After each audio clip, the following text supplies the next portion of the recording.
Good morning po, DJ Chacha, at sa lahat po ng nanonood at nakikinig ng ating programa. Good morning po. Good morning, Miss Annaliza. Si Ted Filon at DJ Chacha nga po ito. Ma'am, una muna para lang po mas malinaw sa publiko, ano po mismo ang ibig sabihin kapag in-upgrade na ng Pag-asa yung status ng El Nino from watch to alert?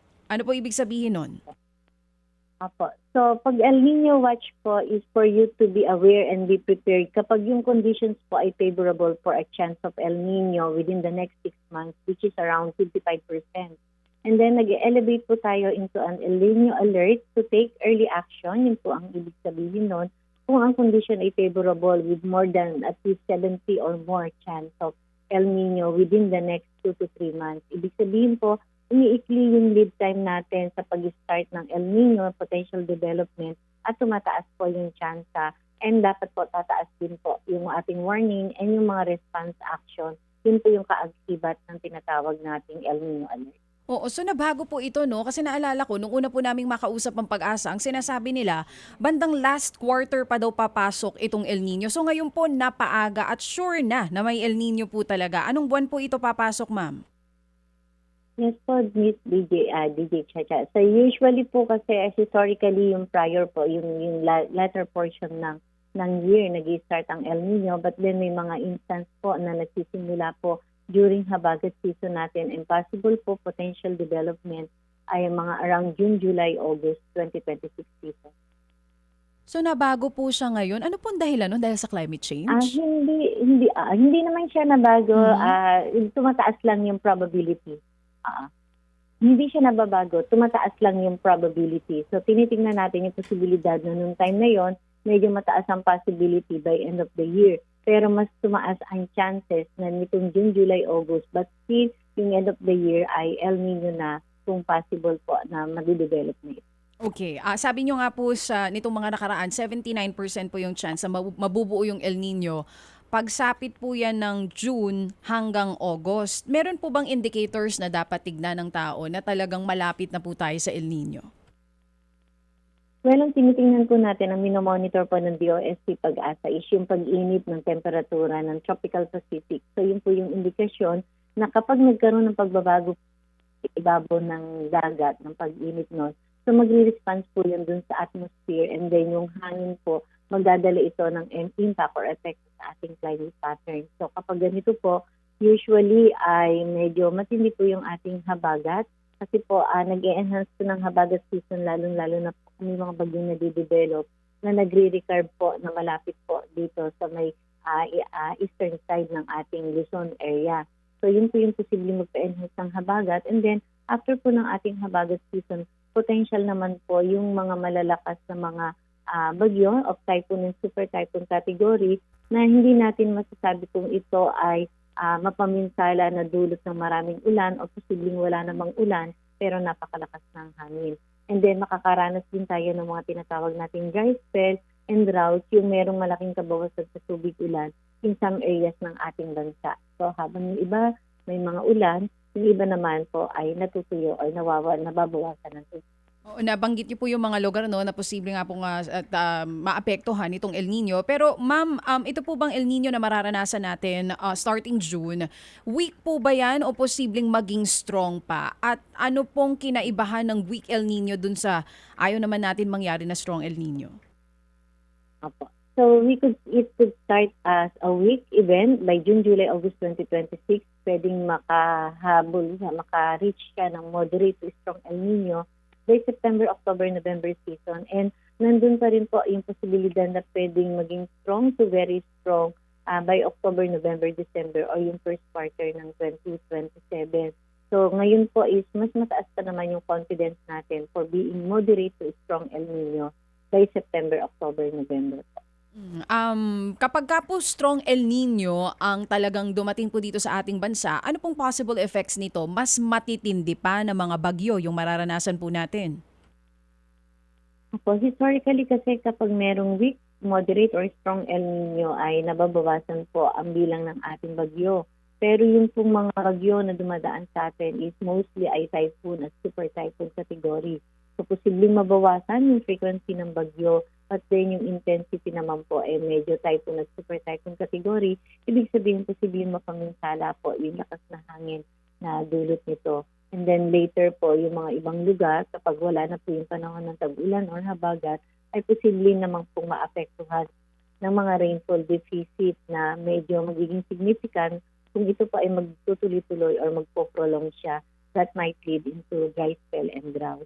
Oo. Ma'am Annaliza, ito po bang mga nagdaang bagyo dito sa Pilipinas na malalakas? Nung po ba mga panahon na yon na ay nakakaranas din tayo ng El Nino? Kaya po ganun katindi yung naging epekto nito?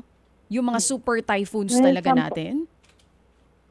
Well, yung time po ng 2009-2010, so nandiyan po si Ondoy. So severe tropical storm si Ondoy, pero madaming ulan during panahon ng habagat. And then sumunod po si Pepeng. So nagkaroon po tayo ng mga matatagal at matitinding bagyo, mga typhoon, super typhoon Pepeng. And then nandiyan din po nung time na si Milenio, as in it was 2006. So marami po tayong mga bagyo na nagdaan and also Egay. So yun po yung mga naging mapaminsalang mga bagyo during panahon ng El Nino at habagat at yung katapusan ng habagat or papunta tayo sa amihan. Oo. So for example, ito pong Ondoy, during that time na tumama po ito, strong El Nino po ang nararanasan natin sa bansa natin. Yes po, yung time na yun. So ito na po ang dapat na Opo. paghandaan ngayon ng publiko at ng gobyerno, kaya maaga pong nagbibigay ng abiso ang Pag-asa na yes, mababawasan yung bilang ng mga bagyo na dadaan sa bansa natin, pero kahit kakaunti, Pero super typhoon or typhoon po yung ma-experience sa mga kababayan natin. yes po. It- Mhm. Are Opo, there... kung babalikan Mhm. natin yung Yes po. Sige po, ma'am. kung babalikan natin yung 2023-2024, so moderate to strong El Nino yun. So 11 ang bagyo, but 7 out of 11 typhoon at super typhoon ang ating mga category that time. So even though no two El Ninos are alike, hindi pwedeng pare-pareho ang mga impact niya, but then it could happen po dun sa mga lugar na posibleng maapektuhan. Ma'am, curious lang ako, nung hindi pa matindi po ang climate change, ganito na rin po ba kadalas yung pagtama ng El Nino dito sa ating bansa? Talagang taon-taon na? Mm-mm. Usually po kasi ang El Nino, it will happen every 2 to 7 years. Okay. Ang napapansin po natin with the global warming po, dahil umiinit nga po yung temperatura ng karagatan. So ibig sabihin sa global warming, malaki ang contribution ng ocean warming kaysa yung surface warming kapag po merong El Nino. At ang nangyayari po, before year 2000 kasi yung mga strong El Nino natin, every 15 years po siya nagaganap o bumabalik. Pero ngayon, with global warming as a result of climate change, parang less than 10 years nagkakaroon na tayo uli ng mga strong El Nino. So, umiikli po yung panahon ng pagkakaroon ng mga strong El Nino natin sa ngayon. So from 10 years, naging every 3 years na po sa ngayon? Mga every 7 or every 10 at every 15 years. Kagaya po ng 97, 98 El Nino. And then ngayon, nagkaroon tayo ng last strong El Nino 2015, 2016. So nagkaroon din po tayo ngayon ng 2020, 2024 moderate to strong. And then kung strong na naman itong episode na ito. So medyo lumiliit, umiikli po yung cycle ng ating mga strong El Nino sa ngayon. Sa ngayon po ba, meron na tayong mga tinitignan na locations na dapat po talagang tutukan kung sakali man na tumama ay strong El Nino? Although sa ngayon, DJ Chacha, meron na pong mga areas na merong dry spell or drought, pero yan po ay due to warm and dry season months natin and yung soil moisture availability loss or stress. In terms of possible effect po ng El Nino, yung mga areas dyan po sa may Luzon area by end of October, so yan po yung posibleng magsimula yung potential for dry condition, mostly especially po dito sa may Ilocos region at yan po sa may Car area by end of October. And then habang nagkakaroon po tayo ng mga habagat season, may mga potential din po yung for dry condition yung ibang areas natin sa Visayas at Mindanao. So later part of the year, after po ng habagat, papunta sa amihan, so dun po natin na unti-unting makikita yung potential na malawakan na mga kabawasan sa tubig ulan sa ating bansa. Sa ngayon po na init na ito na ating nadarama sa Metro Manila, ano po ang klasifikasyon nito sa El Nino? Ngayon po, Sir Ted, ay wala pa pong direktang epekto ito dito sa El Nino dahil sa gagaling po natin sa La Nina. So last March po ay, last March 9 ay naglabas po tayo ng final La Nina advisory and nakikita po natin meron pa rin pong mga areas na mga hindi gaanong kataas ang ating mga heat index or alinsangan sa ngayon at hindi po siya widespread. Kung kukumpara natin last year at nung pong 2023 at 2024 na may Opo. Sa pagpasok ko, kung sakasakali ng strong El Nino, ano po ang temperatura na inaasahan doon?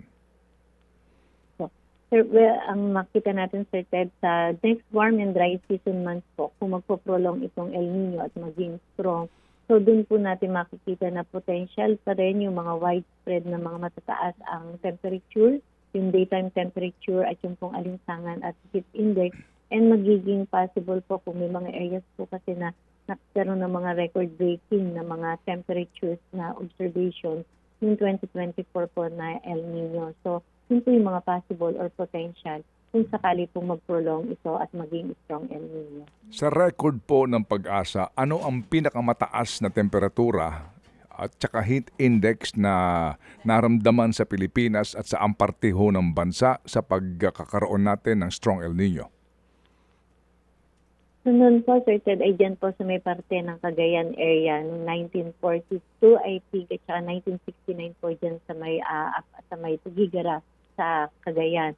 So, usual mga around 42 po yun. So, meron po tayong mga El Nino. And then, noong 23, 24, meron po tayong strong El Nino. Nakapagtala naman po tayo ng mga around 57 po na heat index or mataas na heat index. I think yan po sa may parte ng Catanduanes area. So, yun po mga possible na yun at may mga widespread na mga matataas na heat index, particularly dun sa mga coastal areas natin. Yun po ay imminent siya or possible po. Yun na po ang pinakamataas, 57? Na heat index po. Opo, na Yes, alinsangan? Wow. Ma'am, ito pong nangyayari ngayon ng mga sunog, forest fire at maging itong mga sunog diyan sa mga landfill at mga garbage dump. May effect ho ba ito sa global warming sa El Nino? Actually, Sir Ted, not necessarily sa El Nino or maybe sa global warming kasi meron po tayong increasing trend talaga ng pagtaas ng temperatura at hindi lang po during daytime at hindi nighttime temperature. So, ibig sabihin po, talaga nag-a-accumulate in heat. So, yun naman po sa pagkakaroon ng mga fire, yung landfill at forest fire. Although, meron siyang tinatawag na yung fire triangle na kailangan po ay yung tatlong key ingredients na yun ay naindiyan. At isa po doon is yung weather parameters na kailangan ay favorable po yung condition. And yung po kasi sa landfill at dun sa forest fire, for example, magkakaiba naman po yung mga fuel loadings niya. And iba-iba din po yung talagang mga threshold or startup values to startup fire. So ang kailangan talaga po natin ay mga paalala, paabiso na kapag napakainit at medyo galing sa tuyo ang ating mga kalupaan, kailangan po talaga na huwag tayong basta-basta magtatapon ng mga upos ng sigarilyo. Kasi usually po yan ay man-made po yan. Opo, sige po. Ma'am, ito po mga pangyayaring ito ho ba ay natural phenomenon na walang magagawa ang sangkatauhan? Yes po, Sir Ted. It's a natural cycle po ng ating climate system, yung El Nino at La Nina. Kumaga, Sir Ted, ito yung balance ng nature na pag galing ako sa mainit, so kailangan magpalamig. So yung nature has its own way to balance itself. So yun po yung kanyang pagbabalance. Opo, so ito ho talaga ay kalikasan and walang magagawa ang sangkatauhan dito. Yes po. So na-exacerbate lang po or medyo mas yung mga impact ay mas nagiging matindi dahil na rin po syempre due to human activity. So yun po yung kailangan na meron tayong magawa na in terms of this natural phenomena, yung paano po tayo magkaroon ng preparation at intervention at least mabawasan yung impact sa atin.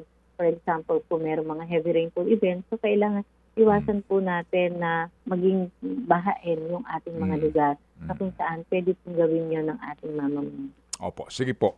Ma'am Annalisa Solis, muli po salamat sa inyo pong paliwanag at kami po'y muli natuto po sa ating pong mga pinag-uusapan na napaka-importanteng paksang ito. Salamat po, ma'am.